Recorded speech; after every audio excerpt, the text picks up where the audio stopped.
Welcome to your Christmas week edition of Power Rankings, presented by Energizer.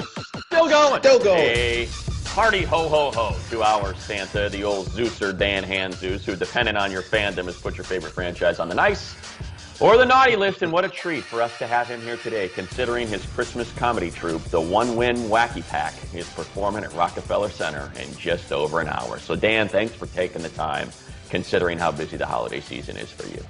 Absolutely. We've been working toward this. It's going to be an excellent show. I'm excited. Yes, it is. Let's get to it. Our 1 through 8, the top tier of the Power Rankings, available at NFL.com/Power Rankings. There it is. Number 1, the Kansas City Chiefs. However, the Bills rocket up 2 spots to number 2. 2 AFC teams atop as the Packers slide 1 with that single-score victory and disaster of the second half against the Panthers. We'll get to that in just a minute. But, Dan, let's start with the Tops and the Chiefs, and whether or not this is just a fait accompli en route to a back-to-back Super Bowl championship. They did it again. They just keep winning games. They keep winning, and I know there are a lot of people out there that are like, why are all these games, so close, and how come they can't blow anybody out? Forget about all that, because the Chiefs, they don't need to. They get it. They know what's going on. Their goal is to get the number 1 seed in the AFC, set them up with a nice bye, and then home field at Arrowhead throughout the postseason. And on that account, things are going beautifully. So to go into the Superdome and essentially knock off the Saints' chances of getting a bye themselves, that was a nice victory, even if it wasn't the blowout people expect from the Chiefs week after week. Yeah, I know that, look, this may come off as homerish, and I don't mean it to, but we've never seen anything like Patrick Mahomes, right? And I feel like I'm sort of seeing it a little bit, that early Patrick Mahomes in Justin Herbert, when you just have these remarkable physical gifts. And Herbert hasn't figured it out yet, right? But we're seeing him come back in these games and make these ridiculous throws and things you didn't think were physically possible.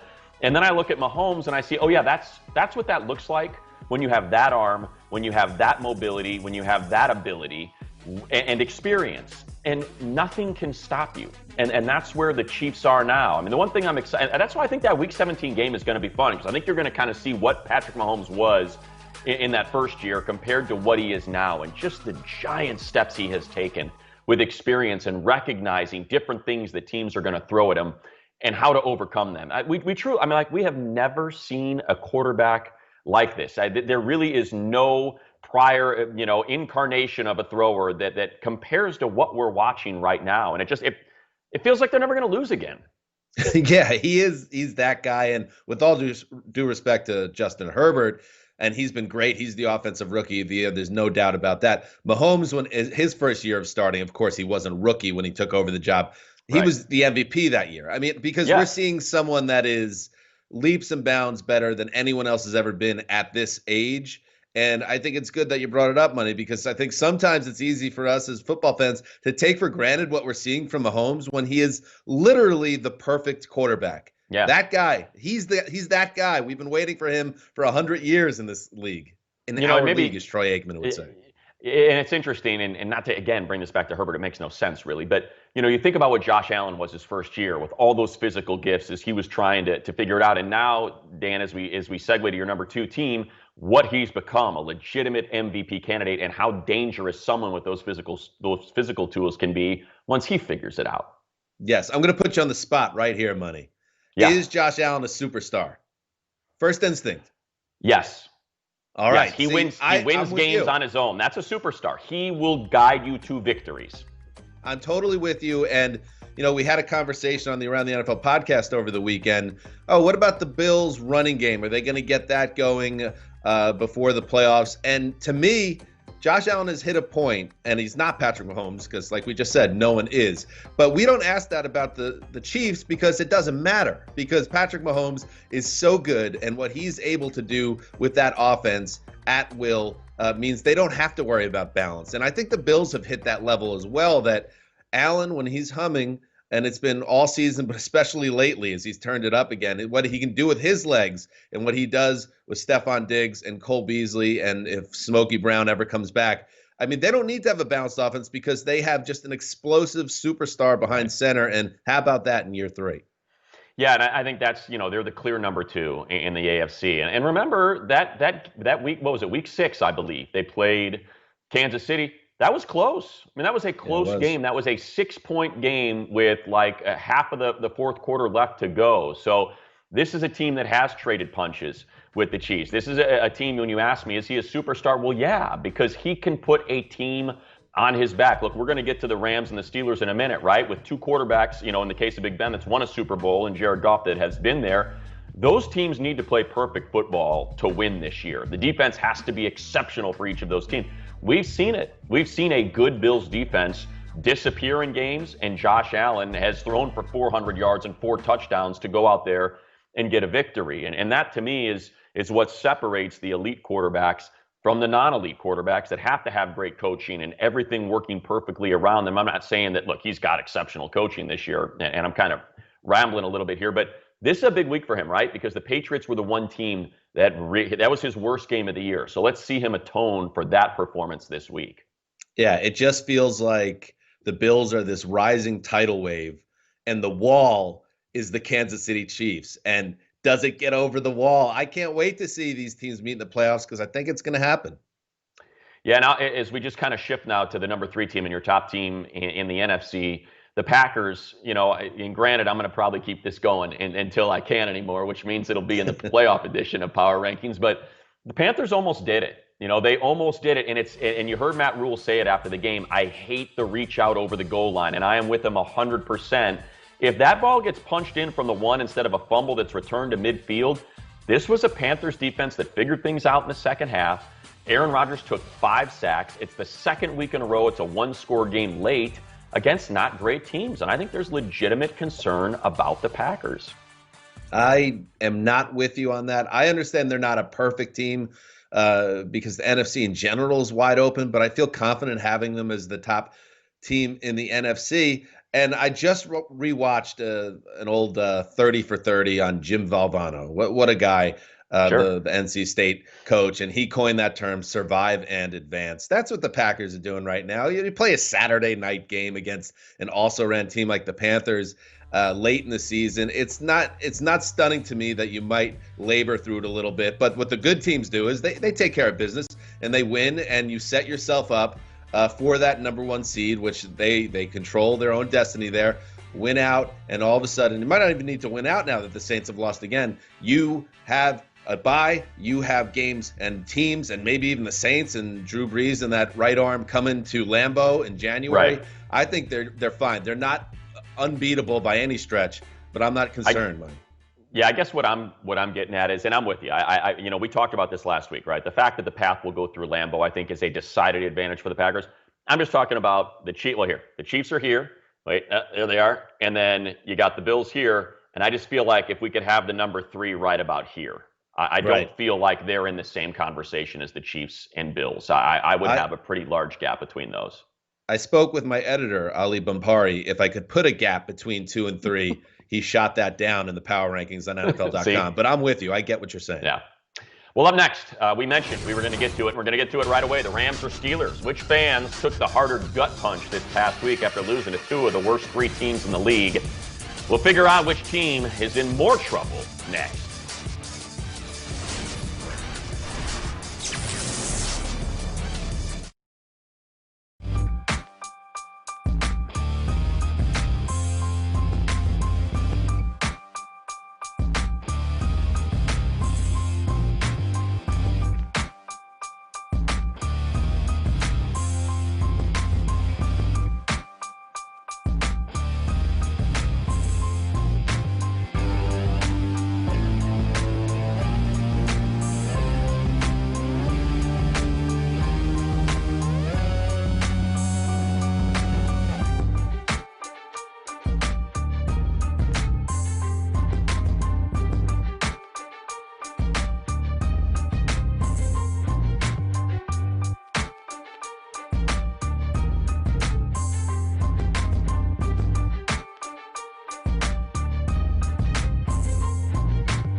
Welcome back to Power Rankings, presented by the long-lasting power of Energizer. Here it is, our second quadrant, teams 9 through 16. The Colts headline that. We'll get to them in just a moment. But Dan, let's get started at one of the two biggest drops this week. The Rams down 4, the Steelers down 6. And we start with the Rams getting the Jets off the schneid and avoiding being just the third team in NFL history to go 0-16.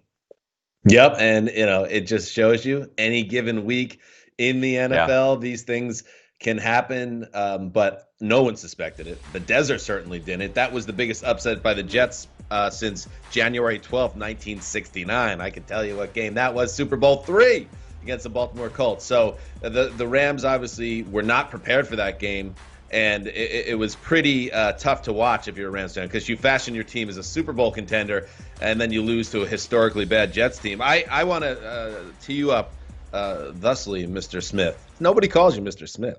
Nobody. No, they don't. No. When you got a nickname like Money, yeah. Right. So I labored on this one late last night. I was trying to figure out where to put the Rams after a historic loss. I dropped them, obviously, 4 spots, kept them in the top 10. Was that being too kind? No, I think that's right, just because of what's on tap this week, right? If they beat the Seahawks, like that's the thing. Was it a terrible loss? Yeah. Embarrassing, sure. The jokes were made. I do a radio show here in LA, and we had some fun at their expense yesterday. But, and to your point, Dan, we had Eric Dickerson on Friday, and I said, Eric, I'd be afraid of this game. Teams don't go 0-16. That's just the reality. There is a mountain of 1-15 teams. There are 2 0-16 teams. And Jared Goff has been bad. In their 5 losses this year, he has got a rating of 89, 53, 66, 72. In his last 7, starting with that loss to the Dolphins, he's got 8 touchdown passes, 8 picks, and 5 fumbles. He's been bad. The defense was not bad. Frank Gore ran for 2.5 yards per carry, and they still lost that game. And that's my one issue with the Rams is, can they overcome what clearly is an offense that has got serious quarterback issues? And if they can against the Seahawks, then they're fine. They win the division. So if they don't, you'll drop them down into the mid-teens. And I think you're fine having them at 10 there. But, I guess the question is, you try to stack what you thought the Rams were versus what you thought the Steelers were, and that loss against the Bengals, and how you try to weigh that and figure that one out. Yeah, the Steelers, justifiable panic right now, I would think, behind closed doors there, because this feels like a team in free fall, an offense that is broken, and a defense that, because of the losses, the injuries, Devin Bush, Bud Dupree, and that is not the same unit it was, as you saw Ryan Finley doing some things, but it's the offense that is the real concern here, obviously. And now it's starting to come into focus a little bit, Money. Is this a Ben Roethlisberger problem?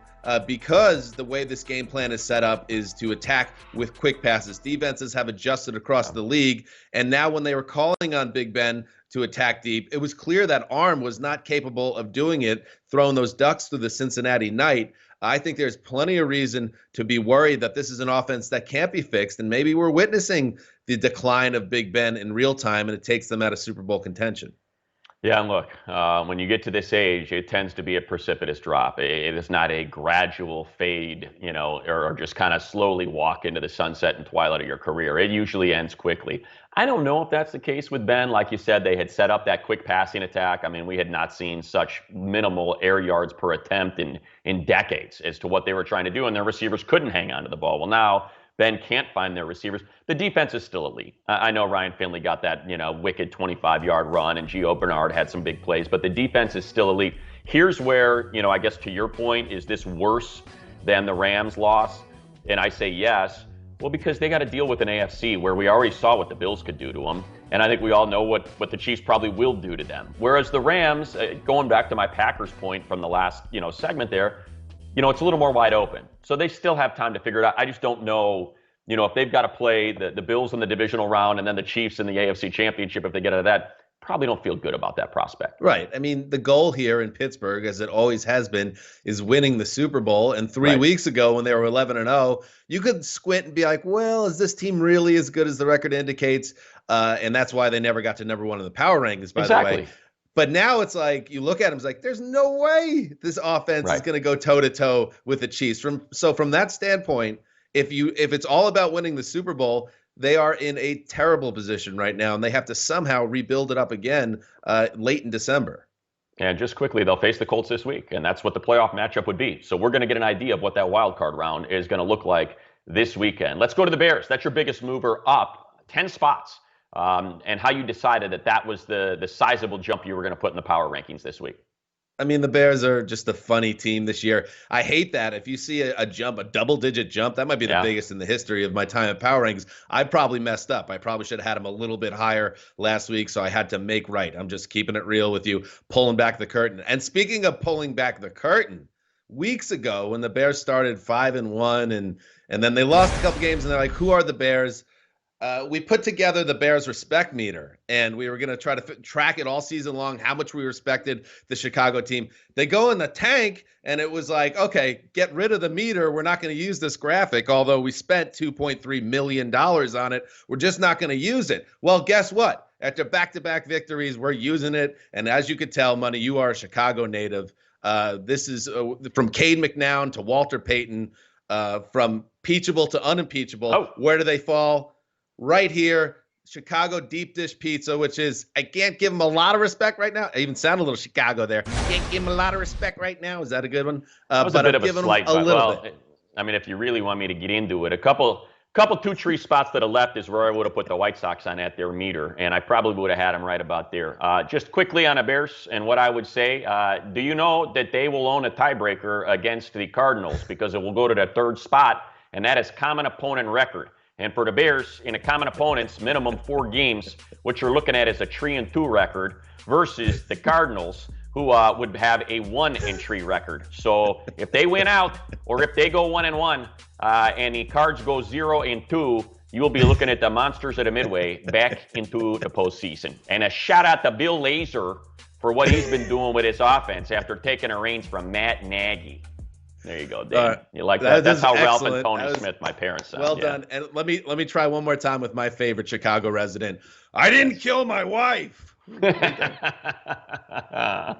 Yes, thanks. Chicago. That's always wonderful here in Southern California to make references to the fugitive from 20 years ago with terrible Chicago accents. All right, stay 27 there. Years. Shane Slater is scheduled to appear next. He's going to share some Saints insights following the return of Breeze and a tough loss to the Chiefs.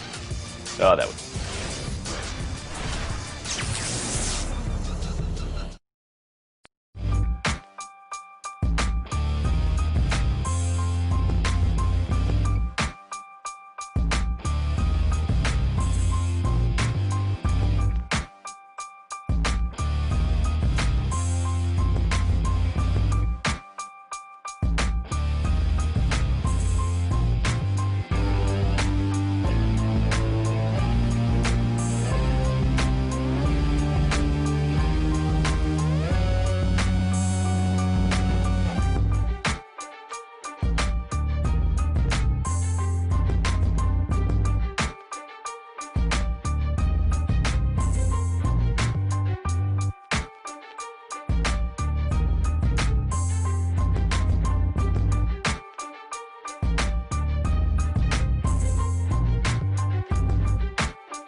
Fast and Furious! Trust yourself! Trust the man next to you! It's a heavyweight fight tonight! Kamara towards the front pylon and touchdown! Alvin Kamara. Oh! Get this running game going. Here I come. It's a handoff to Dalvin, lowers the helmet, bounces off a Cowboy, into the end zone. Yes, he is. Yeah! Are you not entertained? Has time now under pressure and he's taken down. Here's a safety. Yeah! Ah! Cousins fires to the end zone. Touchdown! Breeze delivers. Far side has a man. Caught. Touchdown. This Saints offense is making it look easy. Yeah. How about you spend your Christmas day with the NFL as two playoff rivals meet once again? It's the Vikings taking on the Saints in New Orleans this Friday. Check out NFL Game Day kickoff at 2:30 p.m. Eastern, followed by kickoff at 3:30 on NFL Network, Fox, and Amazon Prime. All right, how about we hook 'em as she is going to weigh in on Shiner versus Lone Star, Salt Lick versus Iron City. It is our Jane Slater here to shed some light on the Saints riding that two-game losing streak. Jane, what do we know about the health of Drew Brees and how he got out of that game? Well, it didn't look good to start, though, right, guys? 0 for 6 on his first passing attempts. He didn't complete a pass until the second quarter. And I think a lot of us were sort of wondering, did you rush back a little bit too soon? His answer was no. In fact, when I talked to him on Monday, he said that he was ready to go the week before. Ahead of that Philly game, he went through the pregame warm-up. He said he felt good. I don't know if you guys have ever seen that pregame warm-up. It's a workout in and of itself. But he said he needed to clear some benchmarks for the week. So clearly he and Sean Payton thought that he had done that.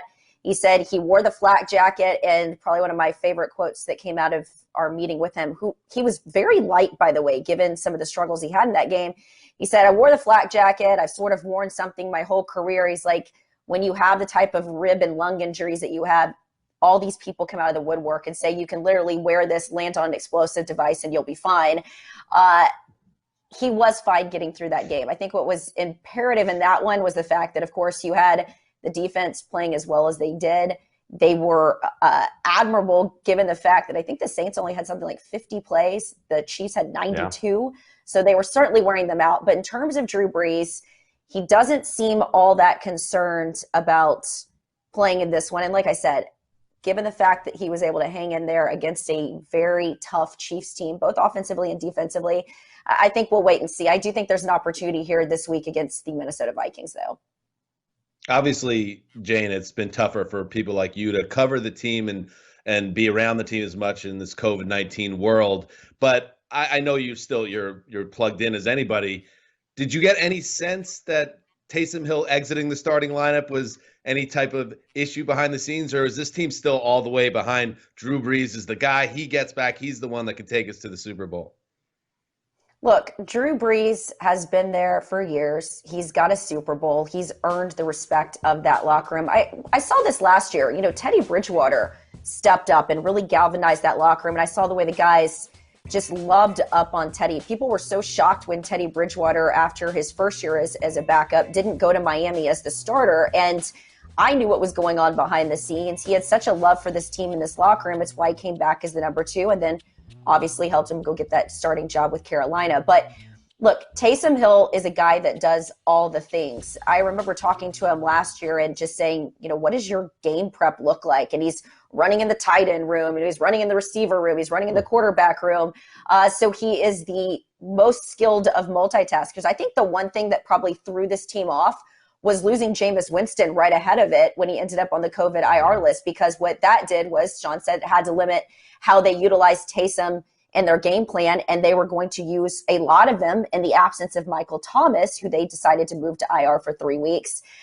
They had to be mindful of his snap count just in case Drew had an injury. So I think if we want to talk disruption ahead of that game, that was probably their big one. Also, the fact that they were 1 of 11 on third down conversions. Time of possession, 18 minutes and 42 seconds. That was the worst of the Brees-Payton era. So, yeah, the big thing that Brees kept emphasizing on Monday, and I loved that he was so matter-of-fact about it. Like I said, he was very light. Drew can be very intense some weeks, but he was very light on Monday, said all things considered, he felt fine. The big thing this week was getting your body ready in 5 days versus 7. Sean Payton stressed it too. Recovery is going to be the big deal this week, just making sure those guys are ready to go physically. Yeah, and that leads perfectly into this. And Jane, had they give any indication, I know they don't like to kind of show their hand, but health versus home field. And we know how important that can be to this team, but also making sure Drew is right and on a short week. And if he will be on, the old baseball pitch count in this short week and kind of what they're trying to balance when it comes to making sure he's healthy for the playoffs versus trying to make sure the playoffs go through New Orleans.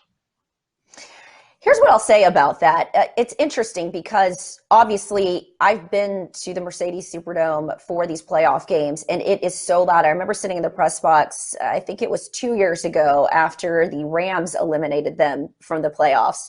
And the press box, the way our tables are, they're connected to the wall. They were rattling because the noise was so loud. And then I got down there on the field in the last 5 minutes, and I mean, it was electric. They're playing in sterile environments right now. In fact, in New Orleans, they were expecting 15,000 for this game. The city just took them from 6,000 to 3,000. So I think what's more important to them, and we talked again to Sean Payton this morning about this, is what's important to you? What have you learned over the last couple seasons? When is it appropriate to peak? He likes where they are right now, and I think that was the decision. It was a tough one. Do we put Michael Thomas on IR? He said he was catching the ball 8 or 9 times, but that ankle wasn't going to heal until football stopped. So they're hopeful that if they put him on IR, they're getting some younger guys some opportunities. That ankle can fully heal. And if they're not playing at home, yeah, that's not ideal, but there's not a good home field advantage this year, period. What's more important is that you have your starters as healthy as possible. Now, I could apply that logic right back to Coach Payton and say, well, then why not just go ahead and let Drew get as healthy as possible? Right. It didn't seem like it was a health issue that was limiting him. I think it was more of, as he explained it, getting into the rhythm with the guys. It did seem like he was able to pick that up a little bit more as the game went on. I thought one of the more impressive throws was to Latavius Murray, who he said that was on his 5th progression, got the ball to him. But getting guys like Lil Jordan Humphrey, to your point, hook him, his first touchdown in the NFL, and getting other guys involved, I think is good for them. And then I keep going to the fact that this team, it takes so much for a team, guys, to bounce back after some of these playoff losses. And we talked about this heading into the season. The teams that were going to be successful, with the Browns perhaps being the outlier here, were teams with continuity in their coaching staff and, of course, with their personnel. The Saints have had that. And while they've had injuries, they've dealt with the injury to Drew Brees last year. They've had it this year.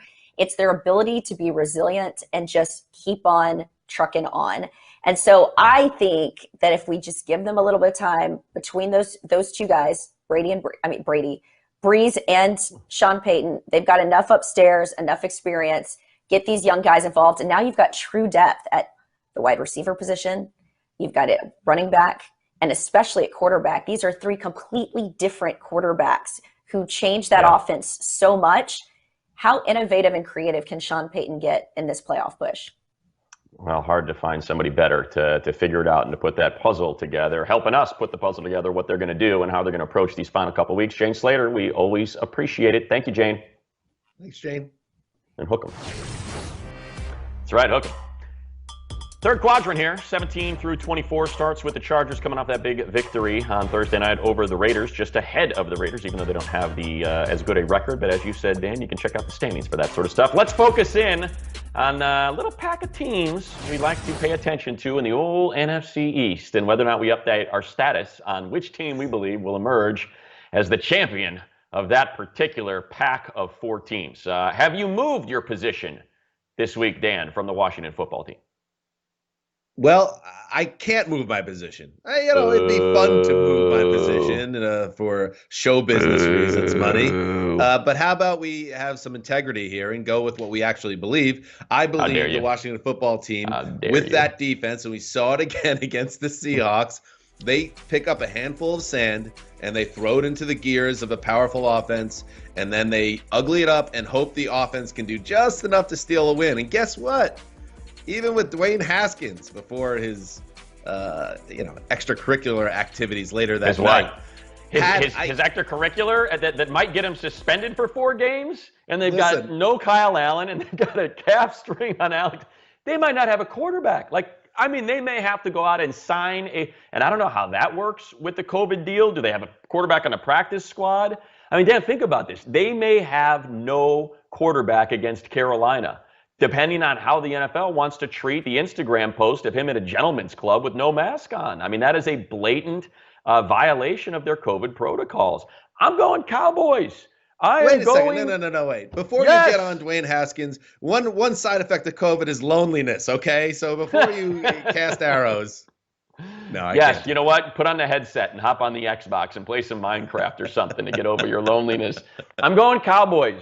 And by the way, I was deciding between the Cowboys and the Eagles, and I'm not kidding. That is terrible. And first of all, the Panthers are going to make my prophecy come to fruition, and that is they're going to knock the Washington football team out of the playoffs. That's what's going to happen this week. Dallas has to beat Philly and the Giants. The Cowboys have to beat the Eagles and the Giants. Eagles at home, I think, and the Giants in New York. I love what Tony Pollard does. He's energy. He's the heart and soul of the guts of this resurgent Cowboy team. Like all the predictions, the Cowboys would win the NFC East. It will come to fruition. Sadly, it'll be with a 7-9 record, but it will come to fruition.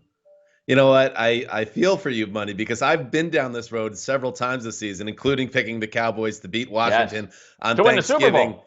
It never ends well. It never ends well getting behind the Dallas Cowboys, really any time since 1996, but especially in 2020. We'll see who the smart guy is a week from today. And be sure to check out the photos on social media. Dan's got especially a great one this week. Had he been allowed, he would have been decked out in green and white at SoFi on Sunday as the old Zeusers crew managed to avoid embarrassment with an inspired performance right here in our Los Angeles backyard.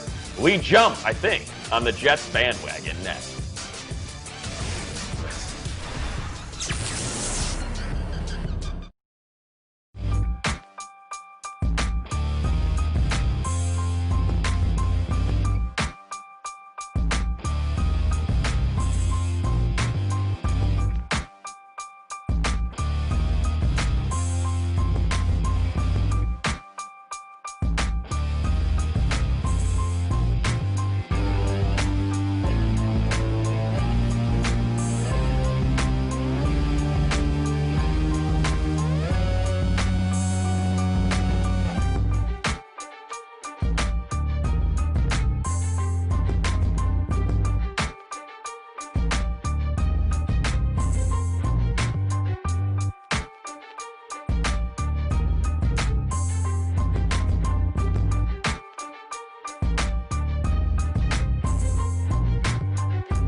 We welcome you back to Power Rankings presented by the long-lasting power of Energizer. Here we go, the bottom quadrant, 25 through 32, whatever with everything else. Let's go to 31. Dan, you're a Jets fan, born and raised. Your father makes appearances on the Around the NFL podcast. And you get your first victory, and you are, oh, there we go. I love it. Absolutely. That's beautiful. The Jets Christmas sweater to celebrate the managing to avoid a 0-16 season. I step aside. The floor is yours, my friend. Yes, and thank you. I appreciate that, Money. You know, everyone getting on the Jets and laughing at the Jets for winning against the Rams, that's just that cynical garbage that you see on social media. Fact of the matter is the Jets have been trying every week to win a game, and eventually there probably were. So it's not when we talk about the quote-unquote Jetsy thing, the Jetsy thing is not that they won and are not going to go 0-16, because that's hard to do. To lose 16 games in a row is hard work. Only 2 teams have done it.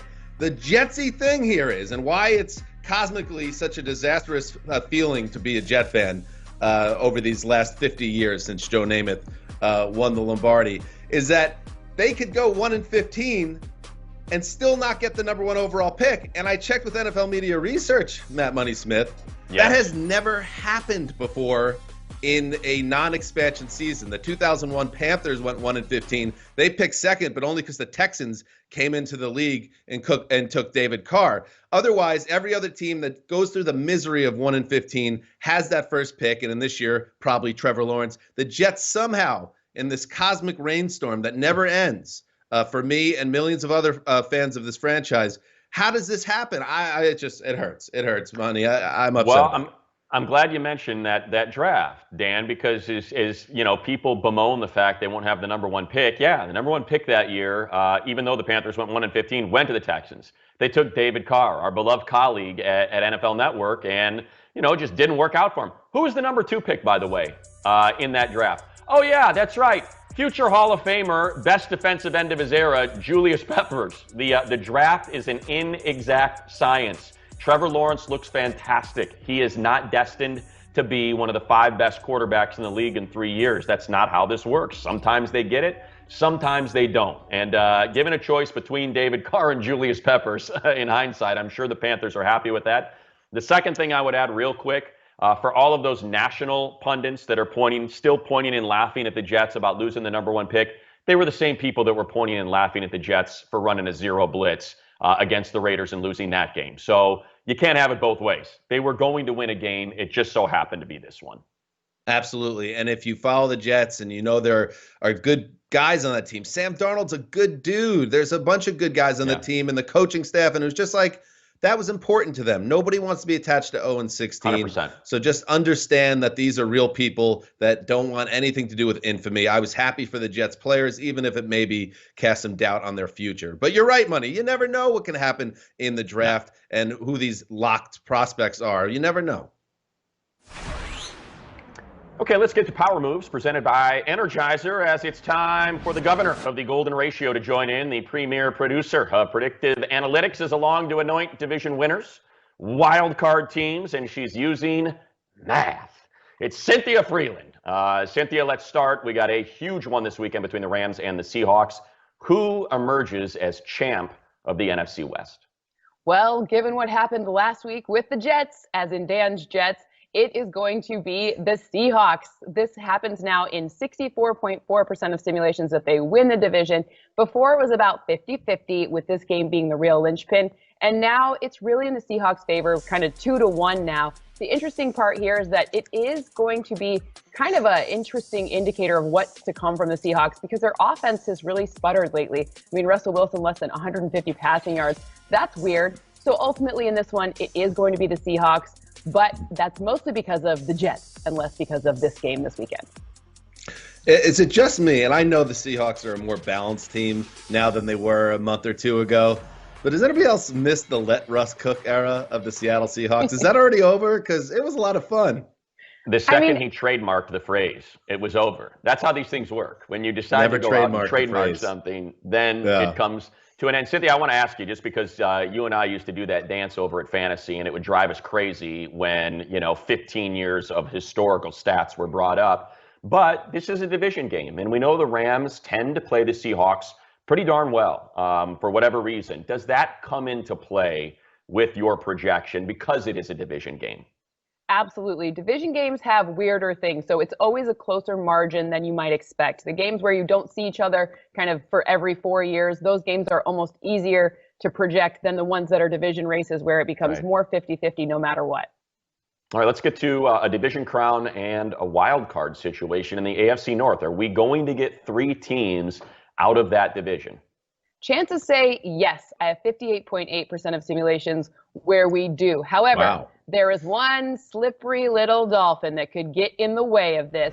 And that's an interesting kind of upside for the Dolphins. They have a really hard schedule, but we saw them take down one of the 3, or at least one of the 2 that they're going to have to take down this past weekend. And if they can manage to upset the Raiders, could be interesting.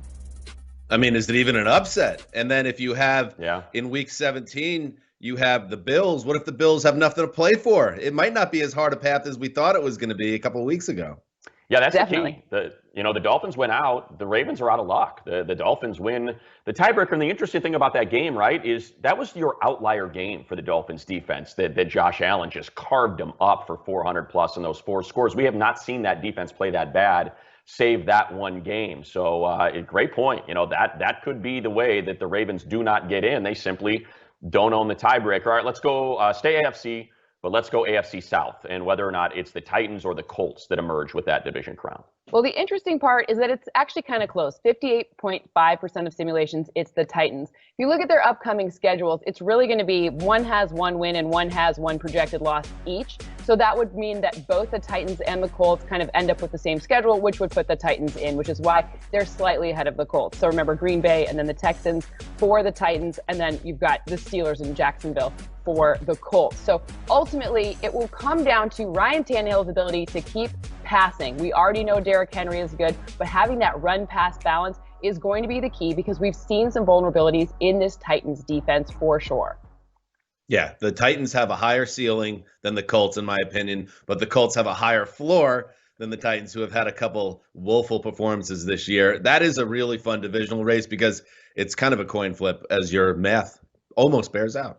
Yeah, I guess I always envision that Cynthia, on the other side of this camera has got that giant screen that we see in our promos, and you can just move things around, and I can say, well, who's more likely to win, the Colts over the Steelers or the Titans over the Packers? Because that's really, I think, what's going to determine, who ends up winning the AFC South. And I don't know, maybe I feel a little better about the Colts knocking off the Steelers at this point. The way is it a bummer, Cynthia, to actually know everything that's going to happen? It's like we get to enjoy it like a TV show, but you're like the showrunner that already knows how it ends. I just heard you talk about floors and ceilings, so I think you're coming around to this math away anyway, so you're about to know exactly what it's like, that vision. Her life is one big spoiler alert. How miserable. Up next, Impact. Thank you, Cynthia. Check it all out at NFL.com/. Merry Christmas, FRELUND. Yes, Merry Christmas. Send me some of those fake goods already, would you? Impact matchups are next. 3 contests that are sure to send shivers down spines of the superfan, considering the consequences a loss would convey.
Well, it's a Saturday triple header in the NFL this week, starting with Bucs-Lions at 1 p.m. Eastern on NFL Network. That's followed by 49ers-Cardinals, which you can catch streaming on Amazon Prime. And then for the nightcap, back to NFL Network, for Dolphins v. Raiders at 8:15 p.m. with the old Zeuser here. Let's start with that one as we get into impact matchups, Dan, on Power Rankings presented by the long-lasting power of Energizer. Dolphins at Raiders, I'll start and just point out, one, interested in Marcus Mariota, and a second opportunity to maybe decide the future at the quarterback position for the Raiders moving forward. And two, Cynthia just said it.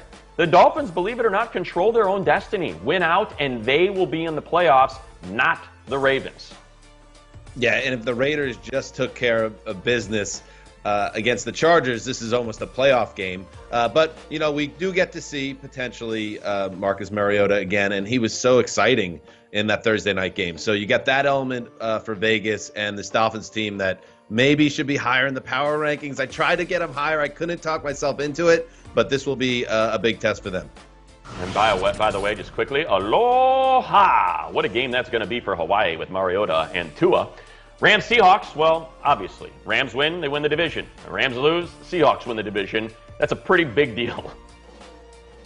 Absolutely, and I'm going to lean on the NFL being a week-to-week league, and everyone that's now going to pick the Seahawks with great confidence is not factoring in that these teams, a lot of them just seem to reset Sunday to Sunday. So if you see the Rams playing really well and they're handling the Seahawks early, you might be surprised, but I won't be. That's just the way this league works. Yeah, and we saw, hey, who would have believed we'd say, just follow the blueprint that the Jets gave you. Hit Jared there Goff. You go. Hit him early, hit him hard, and watch the outcome of that game change dramatically. All right, let's go Titans at Packers. Already shared my thoughts on the Packers. A great opportunity for them to beat a really good team playing its football right now. Titans got to win as they try to continue to maintain control on that AFC South division and not have to be a wild card team, win 3 road games to get to the Super Bowl. I mean, this is what I'm talking about. Look at all this Derrick Henry B-roll. How about some Ryan Tannehill? The guy has 5 touchdowns last week. What an incredible find he was. Did you know, Money, that the Titans gave up a 4th and a 7th round pick to get Ryan Tannehill as their starting quarterback? One of the great trades in recent memory. Yeah, credit that front office. Credit Arthur Smith. I mean, one of the best-looking offenses in the NFL. Can do it how, like you said, so much focus on Derrick Henry, who looks like he's got a legit shot. What's he got average? Like 153 yards in these 2 games to get to 2,000 yards. But Ryan Tannehill, play action. He's doing it with his legs as well, reminding us what a heck of an athlete he is at that position. All right, let's go honest assessment. Some quick hitters here. We start with the Ravens. The aforementioned Ravens do not control their own destiny. They need the Dolphins to lose a game. Yes, my unsolicited advice to every team in the NFL, really, but especially the AFC, don't let the Ravens in. You can keep them out. Even if the Ravens finish 11-5, I think if they get in the playoffs, they're going to make noise this year because they are playing out of their minds right now. I'll hit the Chargers real quick. Coming off that, they eliminated the Raiders. They have a chance to atone for a brutal loss to the Broncos this week, and then after that, put a button on it by knocking off the Chiefs. Let's not forget, the Chiefs needed 2 58-yard field goals to beat Justin Herbert in his debut performance, in which he rushed for a touchdown, threw for another touchdown, and has been nothing but sensational since, save 1 game against the Patriots. And why don't you finish us up with the Patriots here, Dan? Yeah, that's it, man. Now Bill Belichick and the brain trust out there on Patriots way, they can go home and think about, are we going to reload or rebuild? Because you are not playing in the playoffs. Sayonara, nice knowing you, dynasty over, start over. It is a new era in the NFL, and this guy, there it is, and his team are happy about it. Really more impactful in a Jets sweater. The team that is 1-13 right now. Here I am, rubbing a. What's it feel like, pal? Huh? Here we go. You know what's next? Take it to Zeuser. P-I-T-Z. Your social media slice like this one. What are you looking in the mirror, Braden? Oh! Next.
One last segment here, Power Rankings, presented by the long-lasting power of Energizer. It's people coming after you, Zeusser. Browns giving up more points than they scored, but ahead of the Colts by 3 slots. Please make it make sense. These lists get more outlandish, by the way. What do you got, Zeusser? Good use of outlandish. Take your baby mama's advice.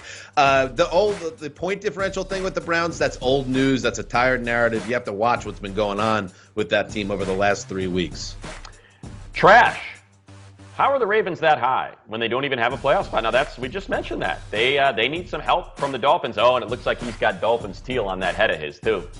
Yes, and I won't get too upset with him, and it looks like he's got a cute baby boy there. So I'm not going to bury him because, like I said, the Dolphins, that was tough for me where to figure him out. Maybe they're a little too low, I got to say. Oh, how about this one? We got someone who's happy with your power rankings, the Buffalo hippie. Cut your hair, you hippie.